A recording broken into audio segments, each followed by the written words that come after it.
observations, observing the plants, animals, insects. And we have basically a very great text known as Varamisa Birhat Samhita, which is basically, and Krishi Parasar, which is basically out there, which looks into how these traditional weather forecasting methods can be used for agriculture and allied sciences. And there are two types of ways by which we are forecasting. One is basically what we call as the Bhum method, that is the Bhumi, or the bioindicators, which are basically on the terrestrial mode, and another is the Antariksh method, that is where we are using the astrological constellations and non-biological indicating methods. Wherever we are looking into the Bhum method, which is there, that is basically where we are looking into the behavior of organisms, bioindicators, that is the plants, insects, animals, how they are basically behaving. And these are primarily associated with what we call as the temperature humidity index, atmospheric pressure and all. In case of insects, in case of reptiles and other, they have a very specialized organ known as the Jacobson's organ, which is basically there near to the face of the animal, and you can see when the charges, that is the positive and the negative charges which are there in the atmosphere, are felt by the snakes and other animals related to these biological indicators. They are basically out there, and they are also looking into what we call as the changes due to the atmospheric pressure, humidity, temperature and all. Whereas the faunal bioindicators are something to do with the behavior of the animals, how the animals basically changes their attitude, behavior with the changes in the weather pattern. There are also two types of, now wherever we are basically looking into these animals, they are as the cold-blooded animals, insects, amphibians, reptiles, and they are cold-blooded, and their body temperature and metabolic activity are directly regulated by the environment where they are living into it. And they also have changes in the temperature, rise in the humidity can lead to behavioral changes. And as you can see, especially in case of reptiles, you will see that they basically take out their tongue, and they protrude their tongue, and they bring their tongue again inside their mouth. And in doing so, what they do is they try to observe they feel the changes in the atmospheric charges, that is the positive and the negative charges in the atmosphere. And based on if there are any changes in the positive or the negative charges, these reptiles are able to make sure that there is some changes, and they take their behavioral attitude like that. Similarly, if there are changes in humidity, sudden changes in the humidity can also raise certain behavioral changes. And this is primarily associated what we call as the survival instinct of these animals. If they are not if they are not able to assess these changes, maybe their lineage or their survivability may be at stake. So that is one of the things which is happening, and thereby also in case of the plants, they rely on the accumulated temperature, that is the day lengths. We call it the short day and the long day plants, and the changes in the day length part of it, they can also trigger the flowering of the plants. So thereby what happens is these changes in the atmospheric pressure, temperature, humidity, they lead to changes in the behavioral pattern, the flowering pattern, the growth pattern of the living creatures going around.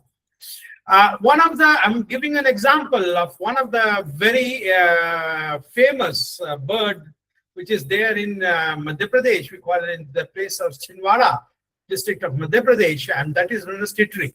You can basically see this titri, especially in the monsoon. They make a very curious noise, and it has been observed that basically the number of eggs laid by these birds correlates significantly with the number of months of rain. And also it has been seen that if the birds feel that there will be a heavy monsoon, these birds make their nest at a higher place, so that these eggs are safe from the water which basically may accumulate beneath. Another birds which is called as the titwi or the red water lapwing, and the nesting habit of these birds can assess the type of monsoon which can be present out there. And also, like that of the titri, these birds also make their nest at a higher place when they are expecting heavier rains to come. And this is primarily an instinct to protect the eggs from drowning and basically maintain their lineage or their family structure as it is. Another birds we call as the cuckoo, and it has there that these birds basically are heard. The word, it's primarily, I think this is a mating call which these birds make, and these are primarily seen in the herd during the monsoon period, and this is correlated with the coming of rains by the Methi community of Manipur and the Northeast India. The scientific explanation is that these birds are able to sense the variation in the relative humidity and also the atmospheric pressure. And thereby what happens is, this is a call when they are making a sound, is primarily as a mating call. This is the time where they basically try to make their nest, lay the eggs, and these vocalization of these birds primarily attract their opposite sex, and the reproduction part of the birds are there. So this is primarily out there, which is being heard. Another bird which is very, very famous, and it has a very strong association with Indian mythology, is the chatak. We call it as the Jacobin cuckoo. And chatak, according to in the Indian mythology, it says that it had received a curse from the god that they will not be able to drink water sitting on the ground. So whenever the chatak bird is seen flying, it indicates that there will be imminent rain within 24 to 72 hours. This is absolutely true. In fact, I was talking to Dr. Dhritiman about 7 to 10 days back, and we saw a lot of these birds flying over the university sky. And I told Dr. Dhritiman that maybe you can have a rain in this next 48 to 72 hours. And exactly within 72 hours, it was raining out here. This is basically a very, very good indicator associated with what I should say, the rainfall pattern in the area. I have not only observed the chatak or Jacobson cuckoo forecasting rain in Bengal, but any part of India, even in Madhya Pradesh, or in even in Rajasthan also, I have seen that flying of the chatak correlates with rainfall with at least within 24 to 72 hours. Sometimes it may be 96 hours, but rainfall will be there. And as I said, it is correlated with the Hindu mythology, where it was said that this bird will not be able to drink water sitting on the ground. So the only way, when it becomes thirsty, it starts flying and praying to God that bring in rain. And when it starts raining, they quench their thirst from the rainwater. But perfect, it works absolutely perfect when it comes to forecasting of rain. Crows, it has also been seen that the nesting of the crows can look into the coming of monsoon, because these birds also, they make their nest exactly in very, very safe places when the monsoon arrives. This is also carried out in a way to protect the eggs from basically getting wet, or the chicks getting wet, and that is how it is followed out. So they can also assess the increasing the day length, rising temperatures, and all those type of things. Amongst the insects, there can be also, insects like dragon and flying termites and also dragonflies. And these basically in Chhattisgarh, it has been seen that, even in my part of the country, Bengal, it is seen that if the termites start having the wings, it is associated with rainfall. So it is basically whenever the termites are seen flying, trying to make new nests, rainfall is imminent. Similarly, if it has also been there that if the dragonflies which are there, if they fly at a higher altitude, at a higher, most of the dragonflies, as an agriculturist, we know they are basically insectivorous, and they basically are helpful in protecting the plants from harmful insects. But if we see that these dragonflies are flying at a higher place, we can say that the rain may not occur. So similarly, when the large number of termites are having wings, rainfall is going to occur. Similarly, the farmers also observe that how the ants are behaving with their eggs.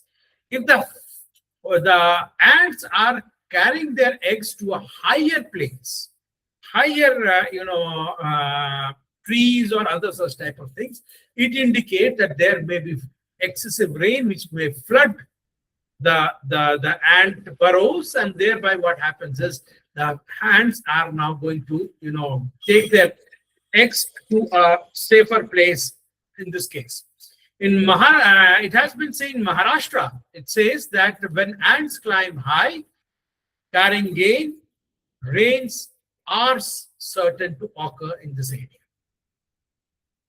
Another thing which has been seen is basically the appearance of the fireflies or jugnu, which we call it as. Basically, whenever this jugnu is seen, it indicates that the rainfall is going to occur. And they are basically, the fireflies are most active when the temperature is warm and humid. And if the temperature has a high atmospheric pressure, which occurs primarily at the beginning of the monsoon, what happens is they emerge, and primarily what happens is it is a sign of mating that these fireflies or jugnus are seen, and they correlate with basically the coming of rains. One of the scientific explanations that the insects, basically the cold-blooded insects, are and their activity are strongly influenced by humidity. Before rain, the humidity increases sharply toward the saturation point, and this basically leads to a swarming behavior of the termites, and which basically try to reproduce when the temperature and the humidity is high. Ants also move from the higher with their eggs at a higher altitude, because that is the time when they are afraid that the eggs may be drowned due to excessive rainfall, and that is all what happens. Frogs, we also know that the frogs, croaking of the frogs are basically associated with rains, and even in many parts of India, it is seen that in order to bring in rain, the marriage of the frog takes place. People, marry the frogs. Meadow की शादी होती है, कराया जाता है, and if it occurs, it says that it's going to rain, and primarily it is associated when the croaking of the frogs is heard. It says that the humidity is at a high, and that is the time when the mating occurs. So in our traditional system, it says in case there is no rainfall occurring, get to a male and the female frog, get them married, and that is going to lead to a rainfall and all such type of thing. And it was basically carried out in 2 or 3 years back in Madhya Pradesh, and it says that resulted into very heavy rainfall, and people were, they said no, that much amount of rain is not required. In Himalayan region, there are basically, a type of creature. We call it the Himalayan marmots. And what happened is the duration of hibernation of Himalayan marmot is basically predicted with the severity of snowfall. Longer hibernation is correlated with harsher winter. And in case of dogs, we can also say in many parts of rural area, it is said that if the dogs are barking, it is going to rain. Scientific explanation in case of the marmots is the hibernation in the marmots is triggered by sustained complex interaction between the environment, temperature, pressure, and the availability of the foods, and thereby what happens, the dormancy is associated with it. And when it comes to the dogs, it is said that dogs are able to hear the wavelengths, sound wavelengths, which is otherwise not heard by human beings, and that can basically agitate these dogs, and then they start making noise because the dogs are uncomfortable at that particular ultrasonic sound waves which are going up. Aquatic life, when we look into it, the fish behavior is seen in case of Manipur. The Maithili community observes that the agitating movement of what we call as the snakehead chana fishes, and also the climbing perch, which we basically call in Bengali the koi fish. So once these fishes basically they start moving, or their movement is noted, and it is correlated with high heavy rainfall. In case of the climbing perch, they start moving towards the other ponds, or also they start climbing up the palm trees when the rainfall basically occurs. And this is basically the climbing perch. We call it as koi fish in our local language in Bengal. The scientific explanation is basically fishes are highly sensitive to barometric pressures. Sharp drop in the atmospheric pressure can basically be due to storm which is going around, and thereby the fishes in this moment they start moving towards a safer place where they can basically go around and breathe, and that is why the fishes start show the changes in behavior pattern. Floral bioindicators, one of the things when you look into the history of how Indian knowledge system became popular in the recent years, when you see the story about it, it was observed in Gujarat. It was reported from Gujarat that one KVK staff basically was visiting a village for some extension related activities, and he saw that even there was no, the clouds were perfect, and there was no rainfall, and no weather forecast also did not say about heavy rainfall about it. But the farmers were basically busy getting their bullocks ready, and also busy getting busy with their tillage equipments. So when the KVK staff asked the farmers that why are you getting ready at this stage when it's not going to rain, the farmers basically had reported that there's a tree, Cassia fistula, that we call as the amalthas. Whenever amalthas flowers, rainfall is going to occur within the next 40 days. So when it was said, the scientist basically, he was curious about it, but he never believed that it is going to occur. But later on, within a month or so, when it started raining, that scientist got very, very curious that how did the people could predict rainfall when there was no cloud. So that is how at that time people started, taking Indian knowledge, the traditional knowledge system seriously, and everything occurred likewise. So there is another floral bioindicators. You find the neem tree, and you can say the flowering of the neem tree is associated with the coming of monsoon, and Krishna Neel is basically also used to predict the bad weather, coming bad weather, if it is basically followed by the traditional healers which is there. As I said about the KCA festival, that is the Amaltas, and exactly to say that 40-45 days before the onset of the monsoon, it basically will bloom. And that was basically how the Indian knowledge system or traditional knowledge system became popular uh, uh, a couple of years back. And this is where it basically goes around. And it is basically, a very interesting phenomena to observe.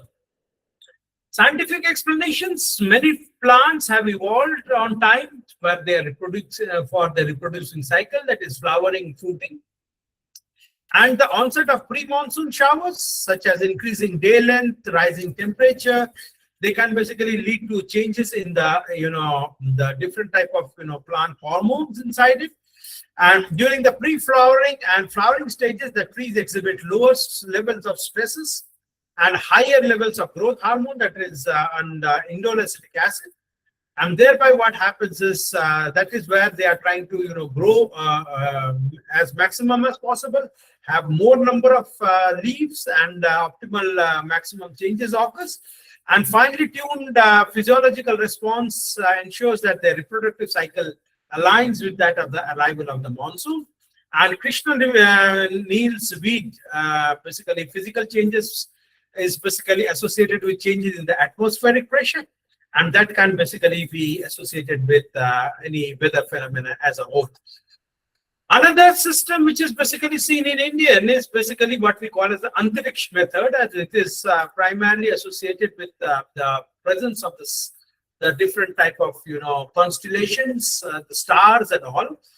And the Panchaganga, that is basically Panchang, which we call, is the Hindu calendar, which is basically being made, and every time we see after the new year, Hindu New Year, the Panchang is basically, which is there, is purchased by many of the traditional Hindu, families, and also it has its own calendar, which basically shows about the different, fastings. When the rain fastings are primarily there, Amavasya and Purnima and all those type of things are there.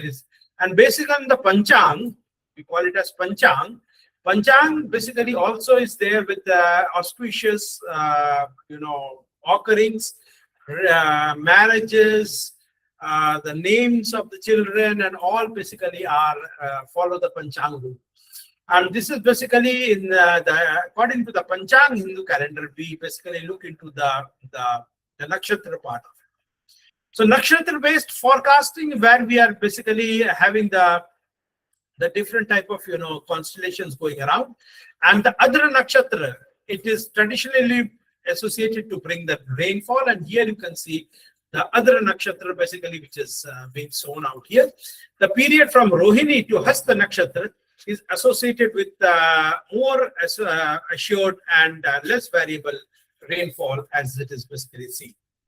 And the system basically uses the Panchang method, where we look into the different type of, the tithis, that is the lunar day, the vara, that is the solar day, the nakshatra, the lunar mansion, the yog, lunar solar combination, and karna, that is the half of the tithi, is basically taken into account.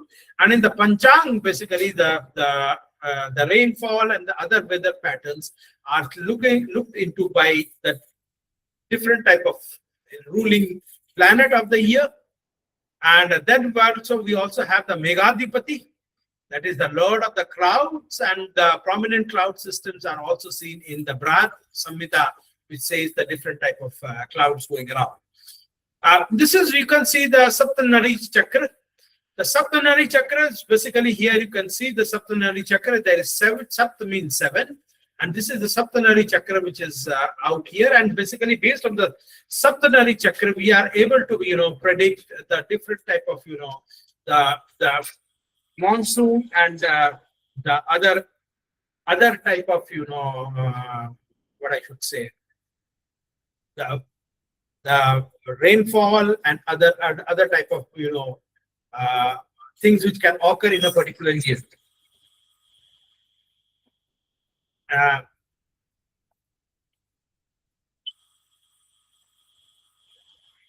The Saptanari Chakra is the most accurate method to give the prediction of weather, rains, floods, and the chakra is based on 28 nakshatras placed on the Saptanari. This is basically, you can say, the Saptanari, and here you can see the different type of nakshatras which are there. The 28th nakshatra out here,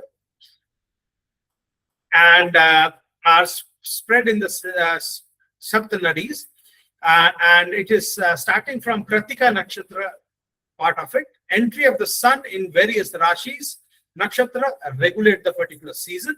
Venus and Mercury are always very close to sun, and thereby what happens is we can predict the different type of, the way the Venus and the Mercury are transiting. We can basically predict the rainfall which is going on. And this is where we can say out here the 28 nakshatras and the nadis. So you can say Prachanda, their ruling planet is Saturn. Weather association is violent storms, cyclones, and extreme heat. Saturn, of course, we all know is Shani. Pavan or Vayu, Nadi.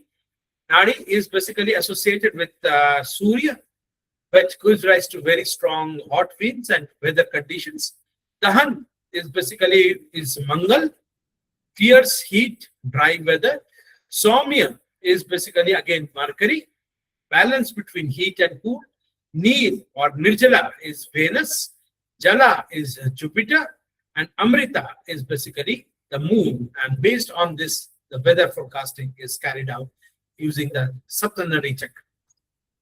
And the Saptanari Chakra operates in long-range empirical principles, and over centuries, we can predict the different type of, wind pattern, the rainfall pattern, how the, what type of, conditions can occur. Everything can be associated with these type of nakshatras.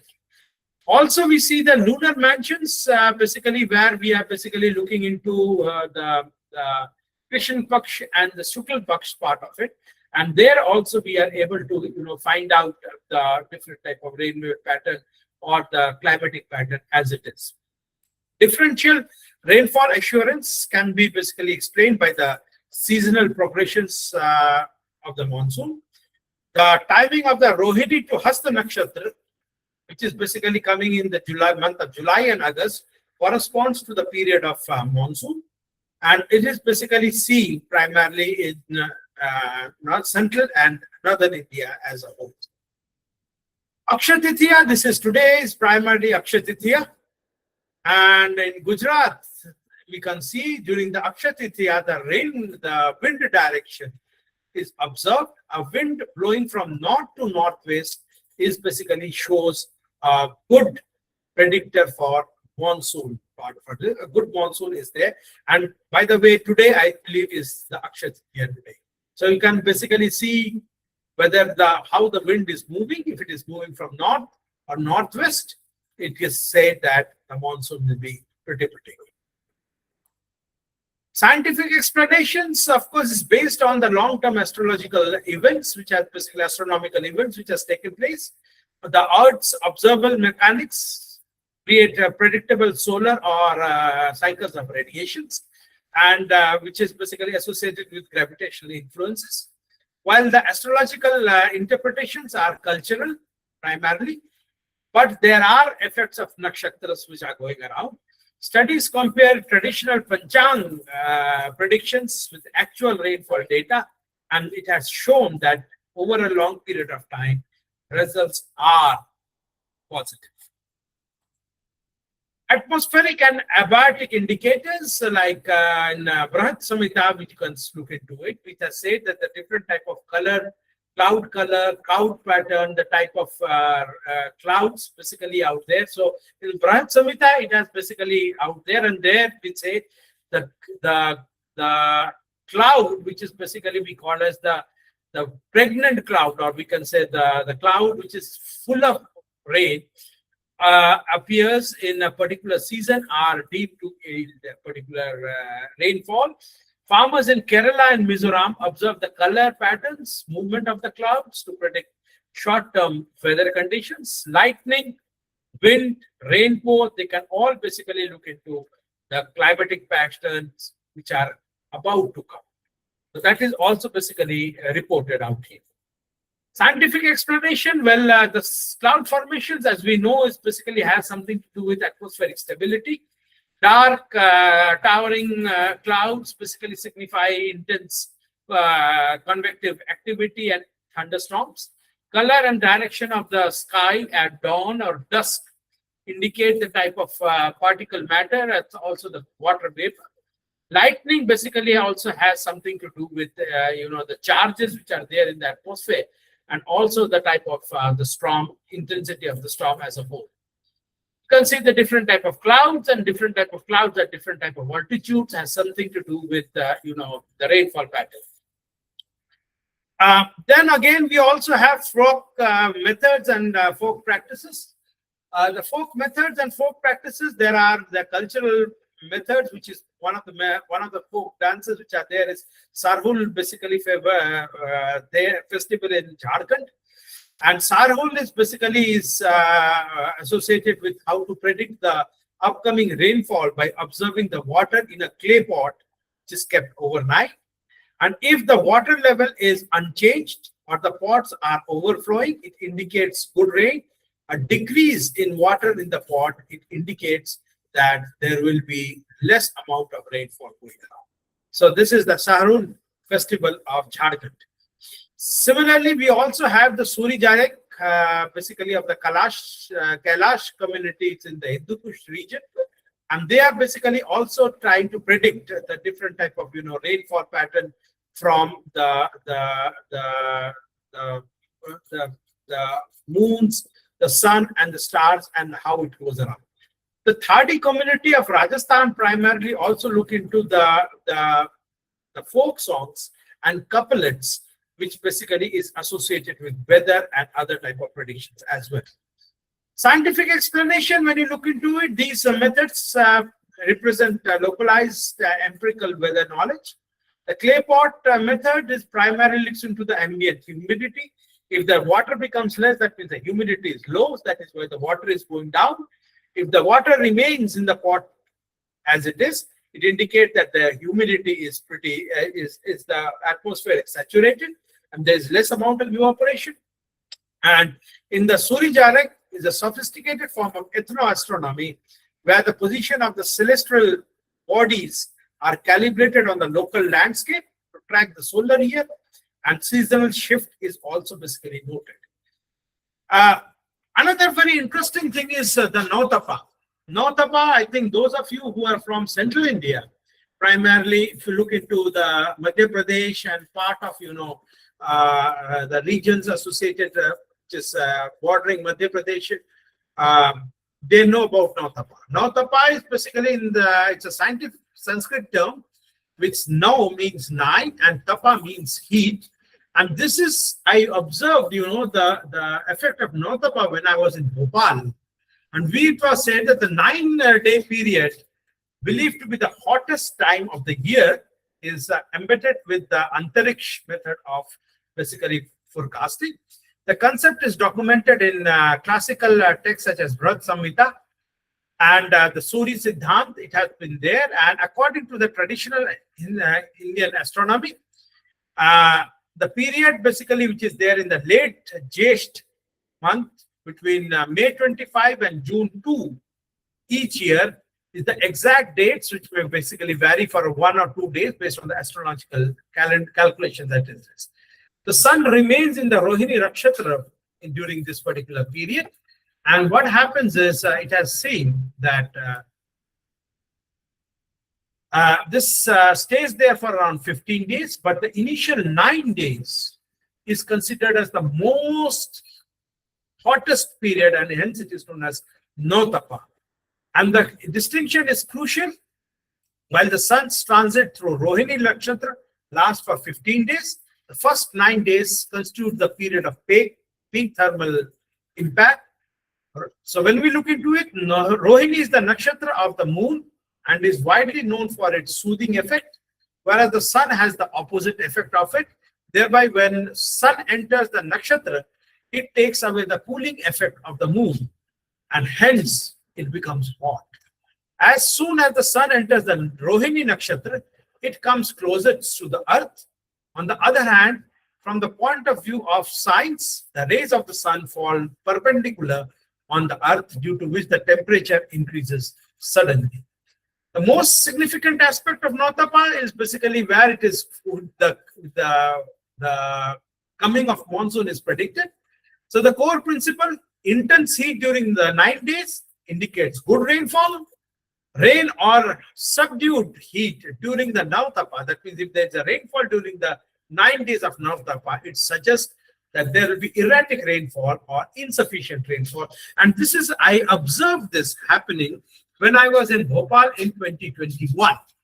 It was basically predicted in this way.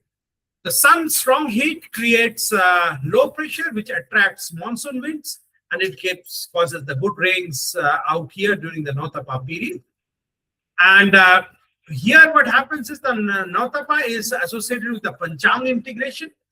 The Saptanadi Chakra correlation during Nautapa can be analyzed through Saptaprati Chakra, and that is how it can be basically carried out. And the cross validation and the bioindicators, basically, which can also be correlated with the Nautapa's intensity.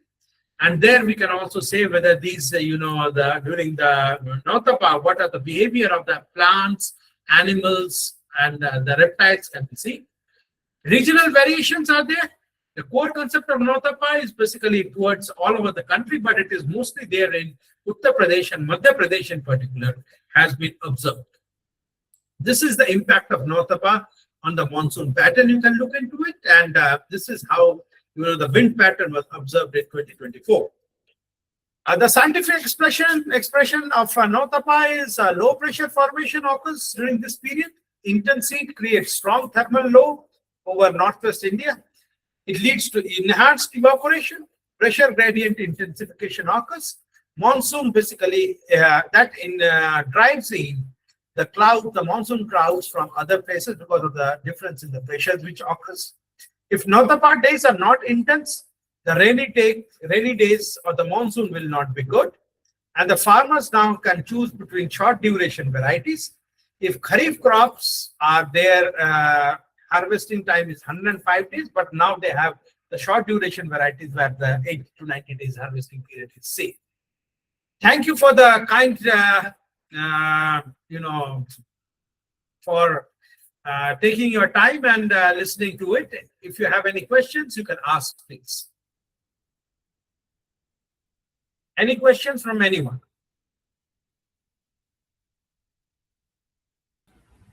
Yes, please. Thank you so much, sir.